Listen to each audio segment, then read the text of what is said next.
Welcome to Waste of Web Space podcast. We don't really know what to call it, do we, Fisher? Because we don't know. Well, the Waste of Web Space podcast featuring Jimbo and Fisher, and we don't know what episode this is. We had the pilot 3 weeks ago, and we decided to commission ourselves, which was very good of us. Well, we shouldn't have really done a pilot if we were going to commission ourselves anyway, I suppose. I think that would have been a bit silly, but I think it would have had to been really bad for us not to decide to do another one. For us to turn around at our own work and say this was so bad that we will not do another one. Well, what do? Do we say that this is the episode 2, or do we say that the pilot was the pilot, so this is episode 1? Bearing in mind we've had problems with continuing on with projects we've started before. Exactly. So I think if we just say this is number 2, then at least we've got to number 2 if this is the last one.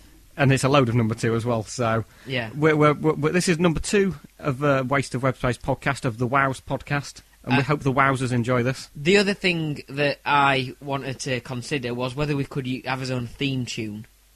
If you want to do that, then we can certainly think about it. Well, I had an idea in mind already. Do you know Owen Paul, a singer? I've no idea who he is. From the 80s, I think. I've heard of Paul Owen, or is that someone else? No, it's Owen Paul. Okay. He sang a song called My Favourite Waste of Time. Do you want to hear how it goes? Go on then, yeah. You're mine, you're my favourite waste of time. Oh, right, that's the partly biographical song about Piers Morgan, isn't it? That's the one, yeah. It is, good. So how do you propose we use that as a theme tune? Well, change the word time to my favourite waste of web space. Web space is of web space. It's 3 syllables, isn't it? Yeah, we could 2. We could give that a go. Yeah. Do you want to trial it out now? Yeah, okay, yeah. You're mine. You're my favourite waste of web space. I think it probably needs touching up a bit. I think it could be a bit of a goer. I can't really understand the concept of the song there, because I'm guessing where he's saying "you're mine, you're my favourite waste of time." Is he basically making a suggestion that presumably that song is for his girlfriend or whatever? I know, I can't work out whether it's a compliment or not. I don't think it's a very nice thing to say to your girlfriend that you're a waste of time. But if you've got a lot of different things you do as a waste of time, and your girlfriend is your favourite waste of time, then I suppose he means it as a compliment. But why does it just say you're my favourite way to spend some meaningful time? Probably isn't quite as catchy. Yeah, I don't think it is. It's a bit too long. I mean, I could attempt to sing that, but I know it's not going to go well. Yeah. So. But I don't know. It's a very strange thing to say to someone, I think. So can we go ahead with the theme song? I think we can, but we have to put it on next week's now because we've already done the opening to this one. I think we can squeeze it in somewhere. Okay. You're mine. You're my favourite waste of web space.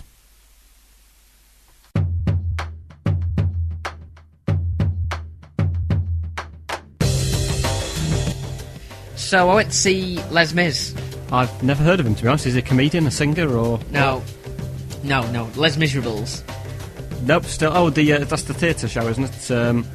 Or is it Les Mis playing marbles or something like that, whatever it's called? No, it's that musical that's been adapted into a film. Right. Starring Hugh Jackman, who's famously known as the Wolverine. Right. In the X-Men. And it's got Anne Hathaway in it. Shakespeare's wife. No. Not that one. Not that one. No, not that one. No. And I have seen a bit about the film. It's got Russell Crowe in it as well. Yeah, Russell Crowe. Yeah, actually, probably the best part of the film for me was when Russell Crowe's character's sort of the bad guy in it. He's the one who's trying to catch Hugh Jackman all the way through, and in the end, he finally decides his life is not worth living, and he throws himself from such a height off into a river. I thought it was brilliant. In fact, Joe Brand actually gave it an 8.5. Really? Fantastic. It's great news for Russell Crowe. I mean, I like Russell Crowe. Some of his acting is fantastic. He was in Gladiator, wasn't he? Yeah. Where he was there sort of fighting the Christians against the lions and what have you. John Anderson was there refereeing as well. Yeah. You'll go on my final whistle. Fantastic film. I mean, obviously, with him doing the dive and getting an 8.5 from Joe Brand, we're referring to Splash, which is still ongoing. Is it? I thought the final was last week, or is it this week, or... Do we really care? No, I don't think we really do we? It's probably progressively got worse. Yeah, I mean, I saw a bit of... I didn't see much of that, but I saw Dancing on Ice as well, with Keith Chegwin. Still trying to forge out a career. I mean, Joe Brand on Splash the other day actually said these words. When she was on the judging panel, she actually said, well, I'm not a diving expert, but yeah, there she is on the judging panel of a show called Splash, which is based around diving. Yeah, and she, in a non-expert position, is grading people who've probably tried quite hard, to be fair. Yeah. And then met with... Can you imagine if you were sat there in a classroom doing some work and you said to the teacher, what do you think of my work? And she said, I've no idea. I'm professionally trained as a lorry driver. I don't know what your English homework is like. Exactly. So you've got to question why she's actually still on the show, really. I know. Does she actually offer anything? I think she's there for the comedy element of it, isn't she? And for the... As I say, does she actually offer anything? Going back to Les Miserables, though, which I've learned to say properly now. Yep. I don't know what I think of it. I mean, I went to see Mamma Mia, which was a musical as well, featuring ABBA songs, but there were more talking in that. Whereas this film, this Les Miserables, was just all singing. Every single bit of it was singing. Can you imagine how tiring it was just watching that? That is what I can't... I've actually seen the theatre version of this when I was in London a few years ago. And it was fantastic. And you really admired the people who are on there. But at the same time, when someone says, I would like a cup of tea, you think you wouldn't ever sing those words, would you? No, that's what I mean. Why can't some of the dialogue be words rather than singing? Yeah, and the two comedy characters as well that were in the theatre version I saw, basically they just thought, we'll give them Cockney accents, and they'll be a bit fat, and everyone will therefore think that they're really amusing. Right, yeah, because obviously it's based in France.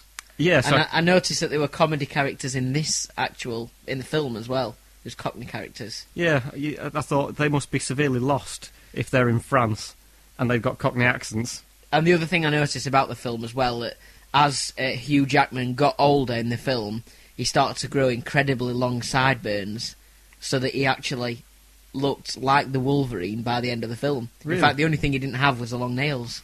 Well, I'm guessing he was probably the greatest sideburned hero to go through France since Bradley Wiggins in the Tour de France. Exactly, yeah. So perhaps it was his one-man tribute to him.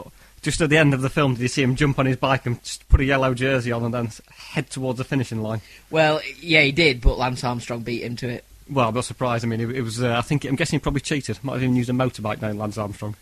Moving on to the next section of the show. Yeah, I think we're moving on to the next section of shows, what he's kind of trying to say there. Well, I'm just trying to sing it, aren't I? Right, are you obsessed with Les Mis and the musicals now? Not really, no, but I just thought that I'd try and sing that small section. Okay. Moving on now.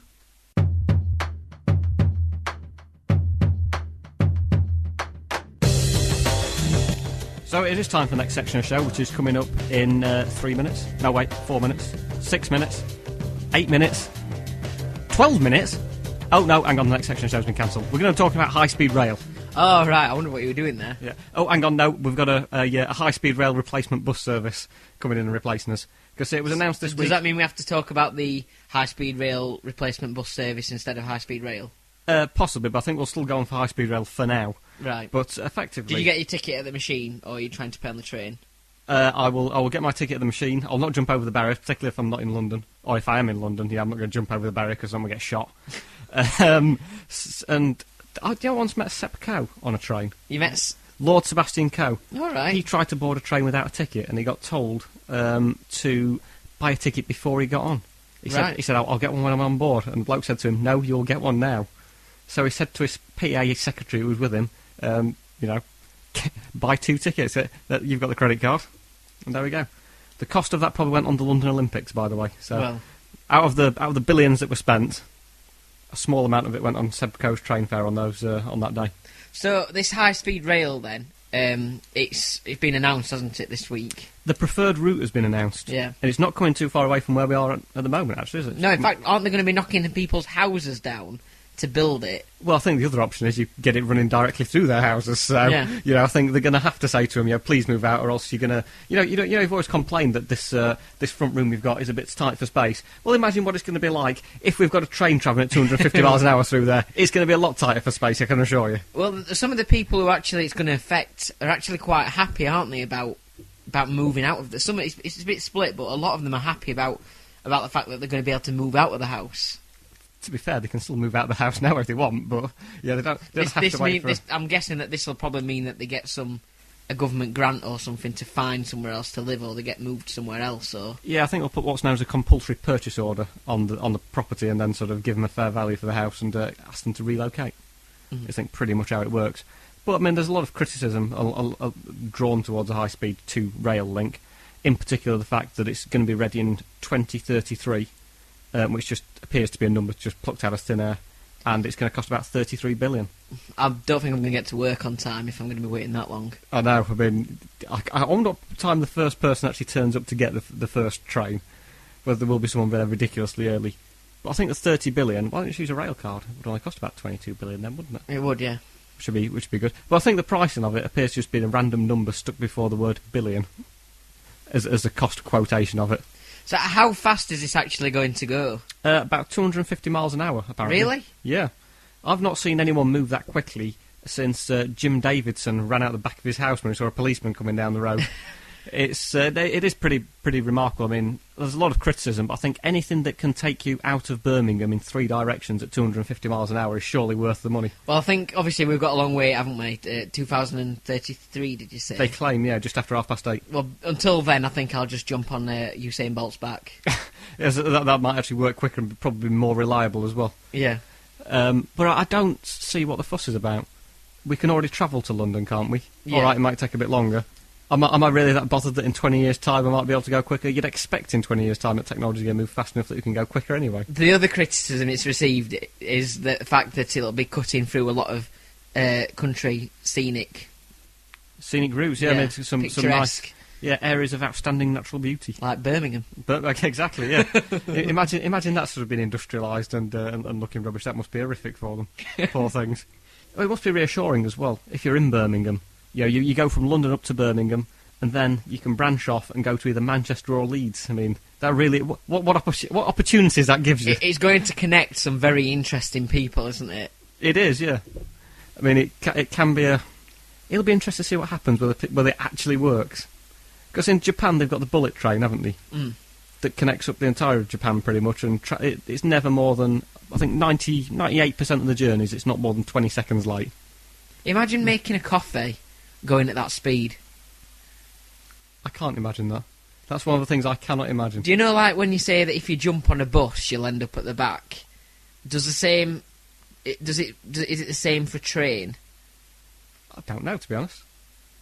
Is that sort of do you mean sort of if you throw someone at something on an automobile, on a train or something, it won't go anywhere because the train's moving at the same time? No, I thought that the train will be going faster than you. So you'd actually fly backwards, in a way. Well, no, because you're within the air that's trapped within that compartment, so it takes you with you. So if you jump up, then the air's still pushing against you, so you land back in effectively the same place. Well, I've never been very good at chemistry.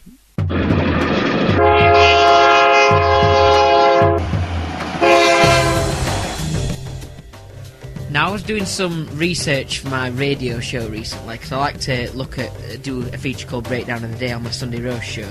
Oh, is that your Sunday Roast show that's on between 3 and 6 on 95.7 Penistone FM? That's absolutely correct, yes. Yes. Well, I think you should try and plug that on this if I were you. But I might do a bit later on, yeah. Just I could mention the fact that I'm on Sundays between 3 and 6 on Penistone FM, 95.7 online at www.penistonefm.co.uk.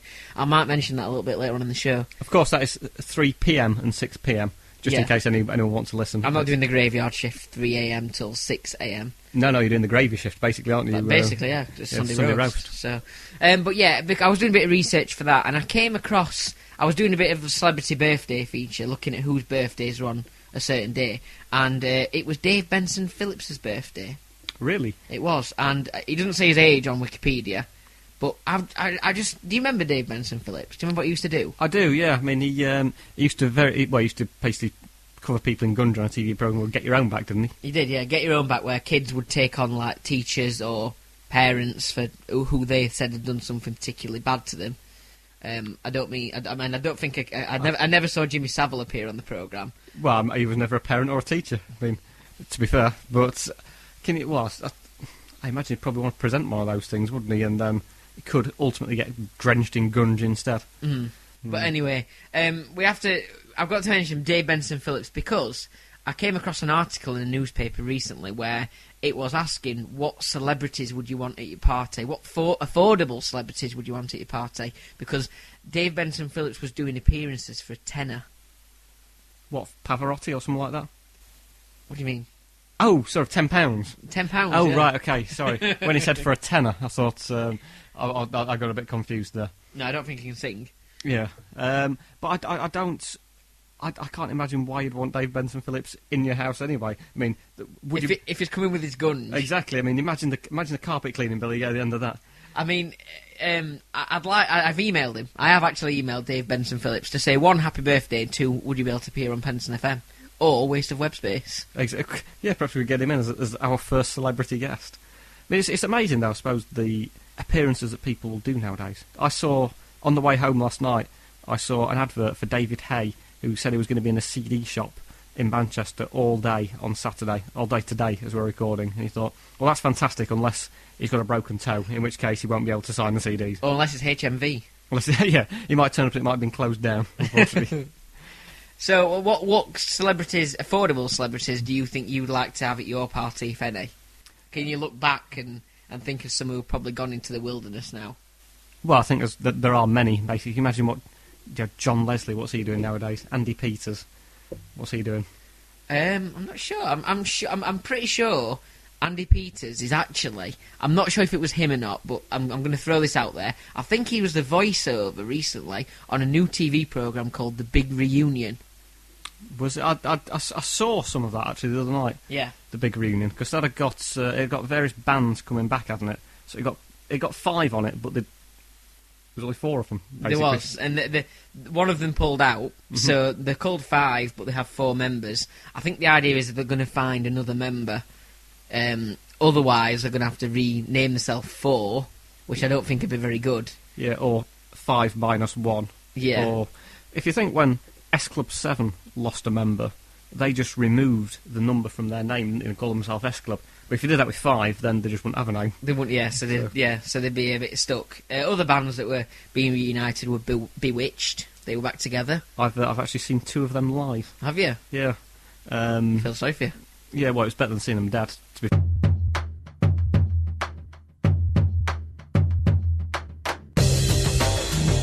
So I think we're almost at the end of the show, aren't we? We're reaching our deadline. Yes, so as where football had transfer deadline day, we've got end of show deadline moment. Yeah, of course, yeah. And what a day it was, transfer deadline day. I mean, David Beckham stole the headlines again, didn't he? Yeah, he didn't have to move on transfer deadline day. He's not been doing anything for the last few months, so why didn't he just move before then? I know. And he made a big thing about donating his wages to charity as well, didn't he? Yeah, he's donating his... He's just obsessed with money, this man, honestly. Show off. Yeah. Oh, unbelievable. And that was nice, gone to Paris. Yeah, I mean, if you look at where David Beckham has been in terms of football, he's done it very... He knows what he's doing. I mean, fair enough, Manchester, he started off at. Well, yeah, good point. From there onwards, Madrid. Yep. LA, Vegas. They went to Milan for a bit. Yeah. And now, of course, Paris. Yeah. It's almost as though he's kind of obsessed by fashion as well, or something like that. Yeah.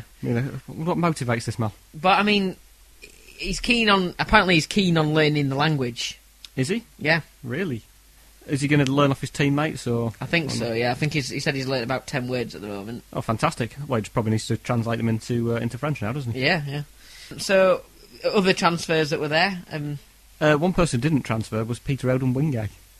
Yeah, he got into a bit of trouble, didn't he? He did, basically. He decided to drive to Queen's Park Rangers ground, even though he wasn't actually signing for them, and thought, I'll just try and see if they'll sign me. Right. Did he go and buy himself a kit? He should have gone to the club shop, got his shin pads on, but even bought the socks, which are ridiculously expensive. And the bedspread. Yeah. and gone and signed for that. It's strange you mention the bedspread, because I was in Next last week, looking at new bedding and what have you, and I saw a bed for football, for keen football fans, that had actually got a football net attached to it. So it was effectively a 2-post bed and 1 crossbar bed, and it got some netting that came down to the other corner of it. And if you're a young child, you actually slept in a football goal. Or if you're an adult, you could actually potentially score in your bed. Score, yeah. Fantastic.